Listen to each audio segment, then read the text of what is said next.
Lalagay ng mga aso ito. Ah? Lalagay ng mga aso. Kung walang tao. Sila papa, pagmaga nagpapakain sila ng ano. Dati yung kulungan ng bibi dun yun. Kaya nauubos na. Ayan, pababaan na kami guys. Pauwi na kami. Naipasyal ko na yung pinsan namin.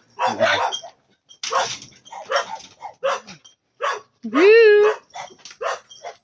Right. Guys.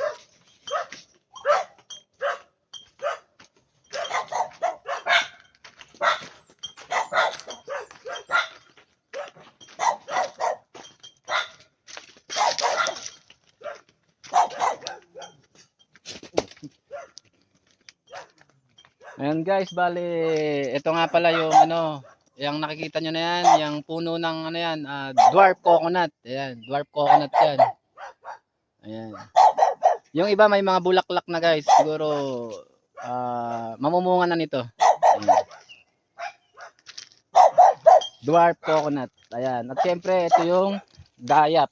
Ayan. Dayap yan. Yan o.